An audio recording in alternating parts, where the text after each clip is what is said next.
सर्वेभ्य नमो नमः। विद्यार्थियों, आज हम अपना द्वितीय पाठ संघे शक्ति है पढ़ेंगे, जिसका अर्थ होता है संगठन में शक्ति है। सबसे पहले देखते हैं पाठ परिचय। नीति कथा साहित्य हितोपदेश से अन्यतमः ग्रंथ है। नीति कथा साहित्य में हितोपदेश प्रमुख ग्रंथ है। एवं ही श्रूयते, ऐसा सुना जाता है। नारायण शास्त्री नामा पंडित है, पाटलिपुत्रा अधिपते है, सुतान नीति शास्त्रम बोधितुम ग्रंथम रचयामास। नारायण शर्मा नामक पंडित ने पाटलिपुत्र के राजा के पुत्रों को नीति शास्त्र का ज्ञान देने के लिए इस ग्रंथ की रचना की थी। सव मनोज्ञ प्रवाहमयी शैल्या है अयम ग्रंथ है लोकेषु अति प्रसिद्धम एवाप। अपनी मनोरंजक एवं प्रवाहमयी शैली से यह ग्रंथ संसार में अत्यंत प्रसिद्धि को प्राप्त हुआ। सरस सरल भाषया अस्मिन् ग्रंथे पंचतंत्र आदि ग्रंथान आधारीकृत्य पशुकथानां संग्रहो अस्ति। सरस एवं सरल भाषा से इस ग्रंथ में पंचतंत्र आदि ग्रंथों को आधार बनाकर पशु पक्षियों की कथाओं का संग्रह है। ठीक है, अर्थात सरल, इस ग्रंथ की जो भाषा वो सरल और सरस है और पंचतंत्र आदि ग्रंथों को आधार बनाकर इसमें पशु और पक्षियों की कहानी का संग्रह है। हितोपदेश से चत्वारः परिच्छेदाः उपलभन्ते। हितोपदेश के 4 परिच्छेद प्राप्त होते हैं। मित्र लाभ, सुहृद भेद है, विग्रह, संधिश्च। ठीक है, मित्र लाभ, सुहृद भेद, विग्रह और संधि, ये इसके 4 परिच्छेद हैं, 4 भाग हैं। प्रस्तुतो अयम पाठ है मित्र लाभ परिच्छेदस्य प्रथम कथाया है संपादितो असो विधीयते। प्रस्तुत पाठ मित्र लाभ परिच्छेद की प्रथम कथा का संपादित अंश है। ठीक है, अस्मिन् पाठे गुरूणाम अवज्ञाया है एकी भूरि कृत प्रयासस्य च फलम वर्णितम अस्ति। इस पाठ में गुरुओं की अवज्ञा का तथा एकता से किए गए प्रयास के फल का वर्णन है। इस पाठ में 2 चीज़ों का वर्णन है। एक तो गुरु की आज्ञा का पालन नहीं करना, उसका परिणाम क्या होता है। दूसरा, संगठन से कार्य करना, उससे क्या परिणाम मिलता है। इन दोनों का यहाँ पे वर्णन किया गया है। चित्रग्रीवस्य अवज्ञां कृत्वा कपोता है जाल बद्धा संजाता। चित्रग्रीव की अवज्ञा अर्थात अवहेलना करके कबूतर जाल में बंध जाते हैं। पुनश्च चित्रग्रीवस्य उपदेशेन एक चिद्भूते संस्थितिम आश्रिते जालम आदाय एवं उडिता। और फिर चित्रग्रीव के उपदेश से संगठित होकर सभी एक समान विचार करके जाल को लेकर ही उड़ जाते हैं। पहले तो क्या है, चित्रग्रीव एक कबूतरों का राजा है, सारे कबूतर उसकी अवहेलना करते हैं। ठीक है, इस कहानी में ये एक कहानी है जिसमें कबूतर उड़ते हुए जा रहे हैं, नीचे किसी शिकारी ने जाल बिछा रखा है और उसमें चावलों के दाने हैं। तो कबूतर उस पे बैठना चाहते हैं, लेकिन चित्रग्रीव उनको मना करता है, जो उनका स्वामी है, राजा है। लेकिन कबूतर उनकी बातों को नहीं मानते और उन चावलों पे बैठ जाते हैं खाने के लिए और जाल में बंध जाते हैं। फिर पुनः चित्रग्रीव के द्वारा दिए गए उपदेश से को मानकर जाल को ही लेकर एक साथ उड़ जाते हैं। ठीक है, ऐसा एवं पाठ से उपदेश है, यह ही पाठ का उपदेश है। संगे शक्ति, संगठन में ही शक्ति है। इति वा संस्ति कार्य साधिका इति वा, अथवा एकता कार्य को सिद्ध करने वाली है। ठीक है, वाह का अर्थ होता है अथवा, संगठन में शक्ति है या एकता कार्य को सिद्ध करती है। अब देखो चैप्टर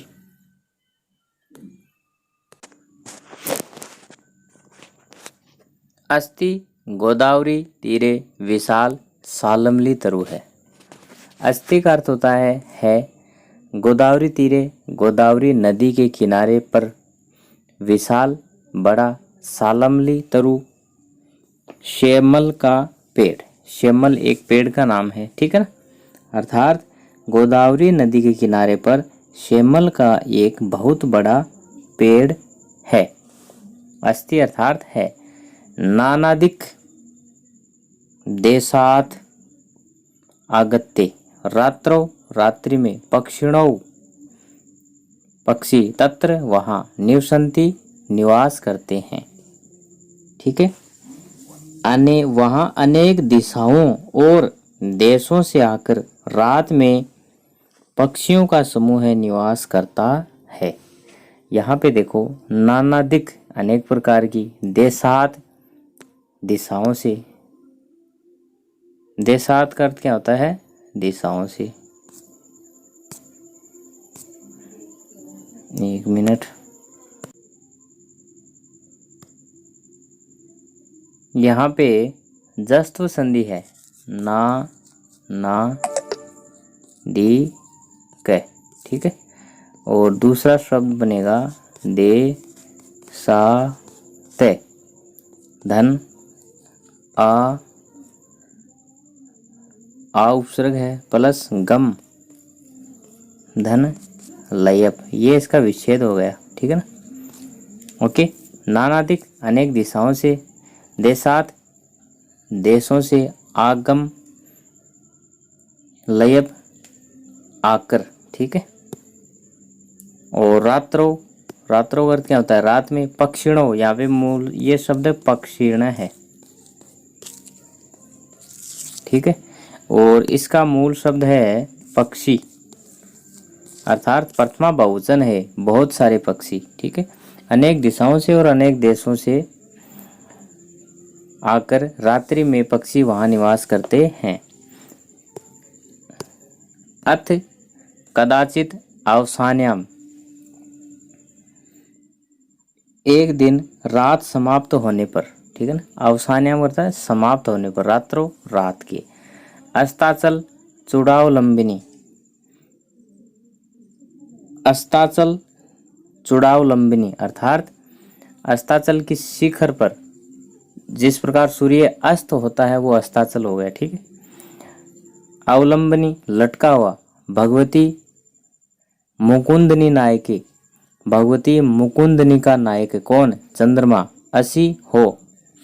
देखो एक बार किसी रात्रि के समाप्त होने पर भगवती मुकुंदनी के स्वामी भगवान चंद्रमा के अस्ताचल के शिखर पर अवलंबित होने पर, अर्थात कहने का तात्पर्य रात में क्या निकलता है, चंद्रमा, और रात समाप्त हो जाएगी तो चंद्रमा भी क्या है, हमें दिखाई नहीं देता है वो दिन में। ठीक, तो वो भी अस्त हो जाता है ना रात में। जैसे सूर्योदय होता है तो चंद्रमा क्या हो जाता है, अस्त हो जाता है। तो ये बताया गया है यहाँ पे। ठीक है, लघु पत्नक नामा वायस है, प्रबुद्ध है, प्रबुद्ध मतलब जाग गया। लघु पत्नक नामक कौवा जाग गया। जैसे ही रात समाप्त हुई, सवेरा हुआ, लघु पत्नक नामक कौवा जाग गया।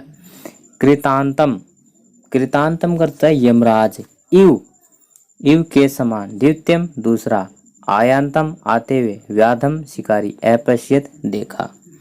यमराज के समान आते हुए शिकारी को देखा। तम उसे, अवलोक्य देखकर, अचिंत्यत सोचा, उसे देखकर सोचा। अद्य आज, प्रातः रेव, प्रातः है धन एव, प्रातः है धन एव, ठीक है। ऋतु है विसर्ग संधि, सुबह ही, अनिष्ट दर्शनम, अनिष्ट दर्शन बुरे दर्शन, जातम हो गए, न जाने, किम क्या, अनभितम बुरा, दृश्य दृश्य दृश्यति दिखाई देंगे। अर्थात उसने क्या सोचा, आज प्रातः ही अपशकुन का दर्शन हुआ है, पता नहीं क्या अनिष्ट दिखेगा। अपशकुन हो गए तो पता नहीं क्या अनिष्ट होगा। अतः है तद अनुसरण कर्मेण व्याकुल से चलती, ठीक है। इसके बाद व्याकुल होकर वह उसके पीछे पीछे चल पड़ा, ठीक है। इसका दोबारा बताता हूँ पूरे का अर्थ। गोदावरी नदी के किनारे एक विशाल शेमल का पेड़ है। अनेक दिशाओं से और देशों से रात में पक्षियों का समूह वहाँ पे निवास करता है। इसके बाद किसी रात्रि के समाप्त होने पर भगवती मुकुंदनी के नायक चंद्रमा के अस्ताचल के शिखर पर लटकने पर लघु पतंग नामक कौवा जाग गया और यमराज के समान दूसरा आते हुए शिकारी को उसने देखा। उसे देखकर उसने सोचा, आज प्रातः ही अनिष्ट दर्शन हो गए हैं, ना जाने क्या अपशकुन दिखाई देगा। इसके बाद उसके पीछे पीछे व्याकुल होकर चल दिया। कौन? कौवा। आगे देखो।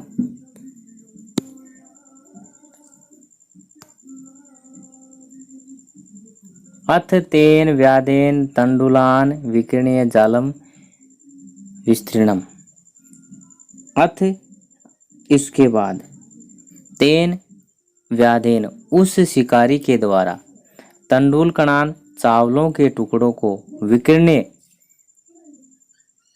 फैलाकर बिखेर कर जालम जाल विस्तीर्णम फैलाया, ठीक है, फैला दी।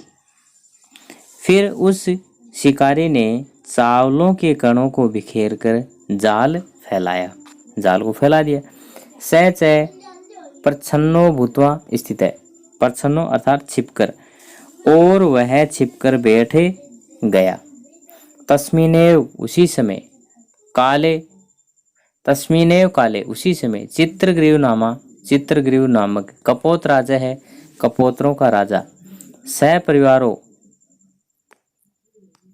परिवार सहित वियति उड़ता हुआ, विसर्पन तान तंडुलान अवलोक्यमासाम अपश्यत, ठीक है। उसके बाद वियति का अर्थ होता है आकाश में और विसर्पन का अर्थ होता है उड़ते हुए, ठीक है ना। वियति का अर्थ है आकाश में और विसर्पन का अर्थ होता है उड़ते हुए उन चावलों के टुकड़ों को अवलोक्यम देखा, उसके देखा उन्होंने, ठीक है ना। उसी समय चित्रग्रीव नामक कबूतरों के राजा आकाश में उड़ते हुए अपने परिवार के साथ बिखरे हुए चावलों के कणों को देखा, ठीक। तत् कपोत राजा है, तंडुल कण लुब्धान कपोतान प्रति आहे। उसके बाद कबूतरों के राजा चित्रग्रीव ने चावलों के लोभी कबूतरों से कहा, कुत्रो अत्र निर्जने वने तंडुल कणान संभव है। इस निर्जन वन में चावलों के टुकड़े कहाँ से संभव हैं। तनि रूप्यताम तावत, पहले निश्चय करो, ठीक है ना, तावत तब तक निश्चय करना चाहिए कि ये चावल के टुकड़े कहाँ से आए। भद्रम इदम न पश्यामि, मैं इसमें कल्याण नहीं देख रहा हूँ। सर्वथा अविचारितम कर्म न कर्तव्यम, कभी भी बिना विचार किए कोई कार्य नहीं करना चाहिए। एतत् वचनम श्रुत्वा, यह वचन सुनकर, कश्चित् कपोतः सपर्दम आह, यह वचन सुनकर कोई कबूतर अहंकार युक्त बोला। सपर्दम बोला अहंकार युक्त, अकथित कहा।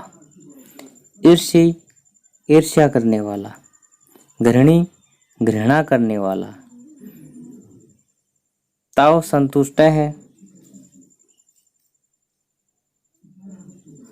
ताव संतुष्ट का अर्थ होता है सदैव संदेह करने वाला, क्रोध करने वाला, नित्य संकिता, हमेशा शंका करने वाला, ठीक है ना। और पर भाग्योपजीवी, दूसरों के भाग्यों पर जीवित रहने वाला। और तव संतुष्ट का होता है असंतोष, जिसको संतोष न हो, ठीक है ना। और नित्य संकीय का अर्थ होता है हमेशा शंका करने वाला। सेडे दुख भागिन, इस 6 प्रकार का व्यक्ति हमेशा दुखी होता है। कौन कौन से, दोबारा देखो। ईर्ष्या करने वाला, घृणा करने वाला, असंतोषी, क्रोधी, सदैव संदेह करने वाला तथा दूसरों के भाग्य पर जीवित रहने वाला। ये 6 प्रकार के लोग हमेशा दुखी होते हैं। तत्श्रुत्वा कपोतराजस्य शंकाम च अनादृत्य सर्वे कपोता है तत्र उपविष्टा है। यह सुनकर और कबूतरों के राजा की शंका का अनादर करके सभी कबूतर चावलों के टुकड़ों को चुगने के लिए वहां बैठ गए। अंतरम सर्वे जालेन बद्धा बभू, और उसके बाद सभी जाल में बंध गए। ततो यस्य वचना तत्र अवलंबितास्ताम सर्वे तिरस्कुर्वन्ति। इसके पश्चात जिसने ये शब्द कहे थे उस कबूतर की सभी निंदा करने लगे, उसका तिरस्कार करने लग गए, उसकी निंदा करने लग गए। तस्य तिरस्कारम श्रुत्वा चित्रगुरु उवाच, उसका तिरस्कार सुनकर चित्रगुरु ने कहा, न अयम से दोष है, यह इसका दोष नहीं है। विपरीत काले विस्मय एवं का पुरुष लक्षणम, अर्थात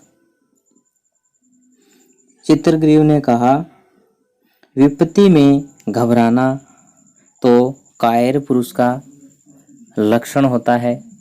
तदेतर धैर्यम अवलंबे प्रतिकार चिंत्यताम, अर्थात इसीलिए इस समय धैर्य रखकर उपाय सोचना चाहिए। ओके,